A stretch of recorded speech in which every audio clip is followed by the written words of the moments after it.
Just a little tribute to my wife Karen's, one of her favorite cars, the Volkswagen bus. I'm not sure she's living in the 60s or 70s, but I do love collecting these cars, and I love those little Volkswagen buses.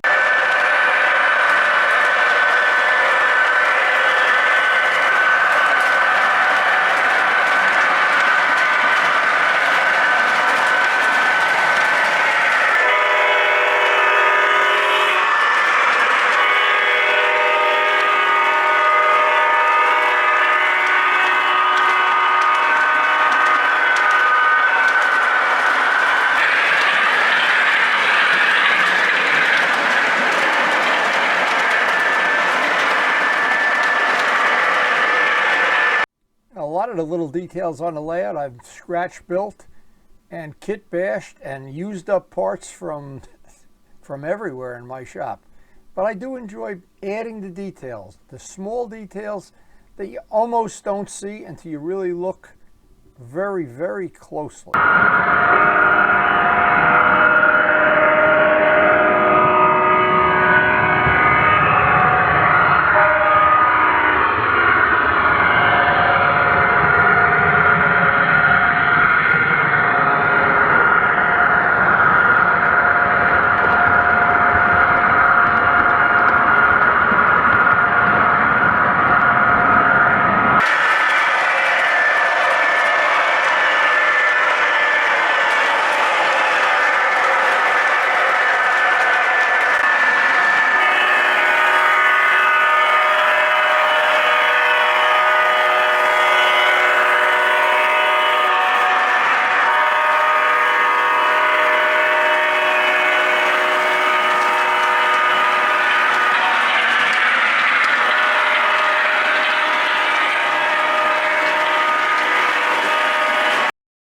Now, when I originally built the layout, I had made several of these before I found one that I liked and that looked appropriate on a layout.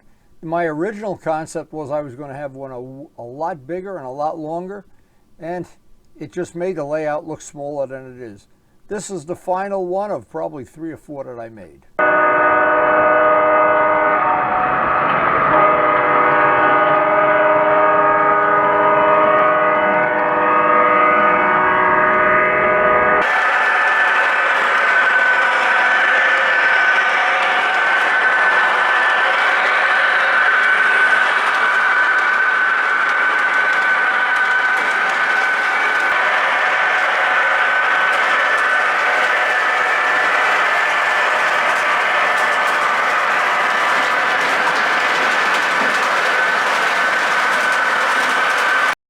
One of the unique features I made from wood is I made the little Carabello boat works and molded all the boats from one model that I bought, and I have boats, a lot of boats, believe me, on the layout. And I made the oars and the sails and the people that are in them. It's a very highly detailed part of the layout when you see it in person.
When my grandson was younger, I used to take him down to Hoboken and we'd watch them shuttle the trains in the train station. He got a big kick out of that.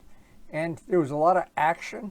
And so I wanted to have, and somewhere on the layout, I wanted to have a passenger station with more than one track so I could move trains around and move the passenger trains in and out. And this is how this evolved. It's hard to explain. I had a picture in my mind, and as I started building it, it just grew and grew and grew. And the passenger station really took on a life of its own. It took over the whole part of the layout that's in the dormer. But when I was done and I was all finished with it, I said, wow, I would have never guessed that it would have been that effective. And from the other side of the layout, with the New York City in the background, I think it really adds a nice little touch to the layouts.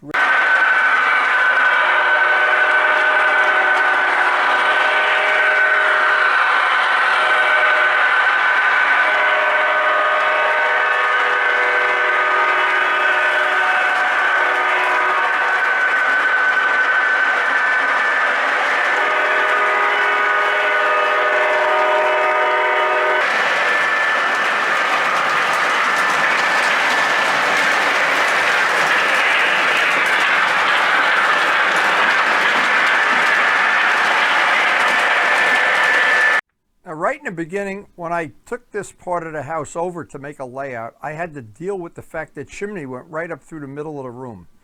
And of course, in an unfinished attic, that's pretty common. Now, I worked around it, I think, pretty well, making that what looks like a big warehouse or a building.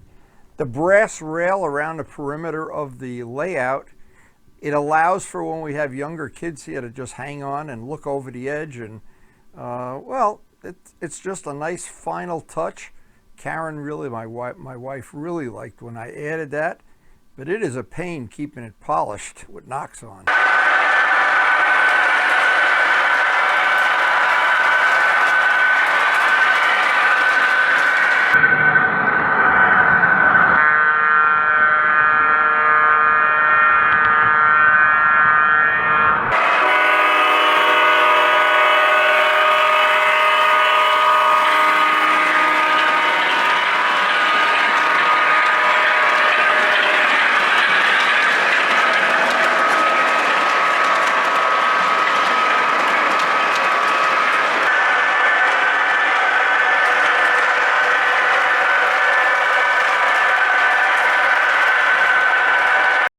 Now, one of the focal points of the layout is the coal loader in the coaling area.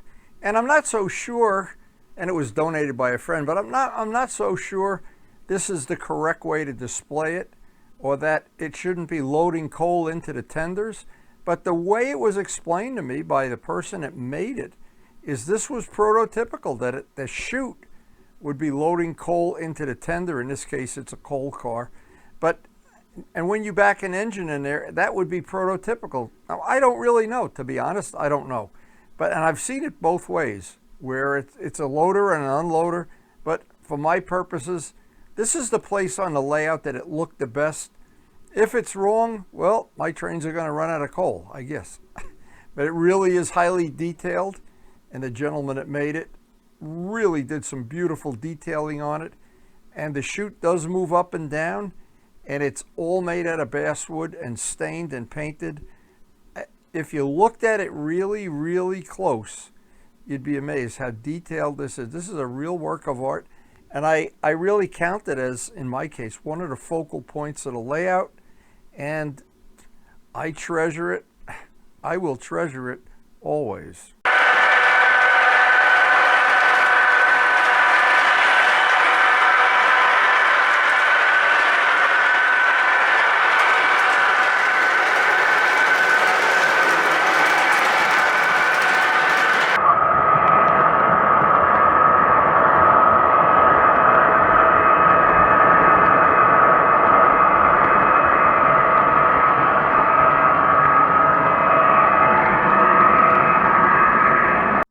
When I made the tunnels and figured out where I wanted to have them, I wanted to have them that if you did look in the tunnel, you at least saw some detailing. I put side walls in.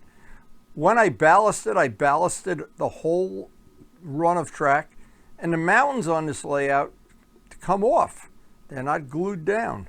So it makes it easy if there's ever some maintenance you have to do, or if I want to change it. I purposely made it that way, and it's all carved from styrofoam in one big piece, and then I just blend it in, as well as the lake that's in the back. That lake is a dropout lake, and it's very hard to see how it drops out until it comes out. And disguising that stuff when the layout was being built, again, there's 4 videos out on the playlist. You can look at how it was built in more detail, but it was truly a labor of love, and I think well worth it.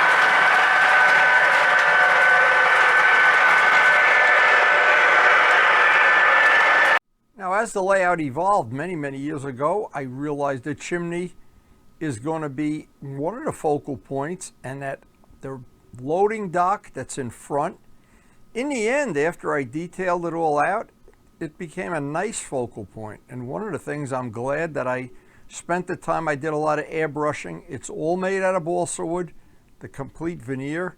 The windows are molded and airbrushed.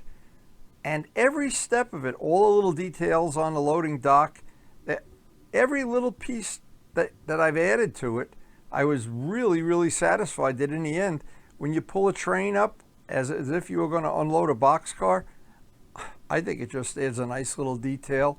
And it's one of the focal points of the layout.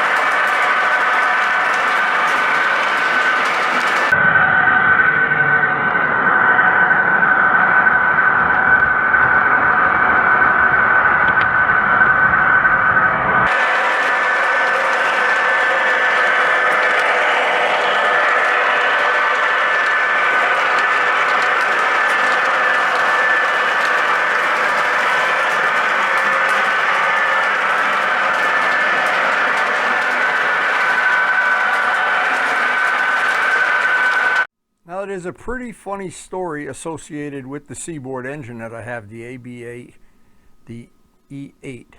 Here's the problem. My late friend and very good friend, who I went to many train shows with, he had a gigantic engine collection and a extension put on his house with a very beautiful layout. And I would see his Seaboard engine up on the collection. And I loved that engine. And I said, Arnie, I got to get one of those. Now, his was one of the original ones. It was different than mine in some way. I don't know, a little bit different on a paint scheme. But years later, Arnie says, my friend has a Seaboard, and he's got all the passenger cars and everything. Well, let's go out and see him. So we go out, and we make a deal. And I got the Seaboard, I got the passenger cars, I got everything. And I was really excited. Now, Arnie had a bunch of passenger cars, and I said, Arnie, you don't have any people in the passenger cars. That's like having a coal train with no coal. He says, no, yeah, it's a ton of work to take those cars apart. They don't come apart easily. And the figures, you got to hand paint them and blah, blah, blah. So anyway, we had this big ongoing thing. We were over at his house one day running trains, and I said, you don't have a single passenger in any of your passenger cars. I said, his comeback was pretty blunt. He said, well, you don't have any passengers either. So that inspired me. The next time we went to a train show together, I made sure he didn't see me purchasing. They used to sell 100 at a time. They looked like naked nudists. you had to paint each one. Now, I didn't tell him. And the next time he was over my house, I said, hey, let's go up and run the trains for a while. And he had brought over some of his, he likes subway cars. And this is a funny story. I didn't say a word about the people in the passenger train. And then what happened? We're running the trains, looking at his subway cars and this and that. And all of a sudden, he just went wild. He said, where the hell did you get all those people? Oh my God, how many are there in there? Every seat is filled, the dome car and everything. And I said, watch this. This was like a magic trick. And I always used to do this. I did this for a lot of people. You run the trains at night, you dim the lights, and just look at, and then you can really look inside and see the people. But I always thought, and thanks to Arnie, thanks for a lifetime of good friendship. Because of Arnie, I have all those people, all of them in the passenger cars.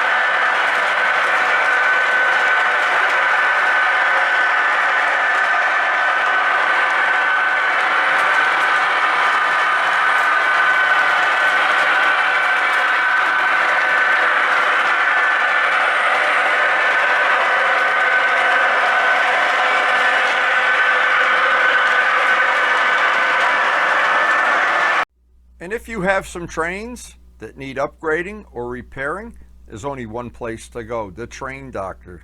They buy, sell, and repair trains, and they're great to do business with. I've done business with them many years. And thank you so much to Roger Karp and the crew at Classic Toy Trains for featuring our layout in the magazine when it was relatively new. We've changed it a bit since then. Now, if you're new to our channel, we have over 3,000 videos. You can sort out all of the O-gauge ones very conveniently by using the playlist feature on the main YouTube screen. That will allow you to get to all of the O-gauge videos very, very conveniently. And there are many of them, including building the layout, showing how we do some of our videography. I've done videoing since 1987. And maybe some tips on building a layout that you can use. So I hope you did enjoy the video, and if you did, please take a second or two and hit the like button. And one and all, thank you so much for supporting the channel. We appreciate your support, and one and all, thank you so much for watching.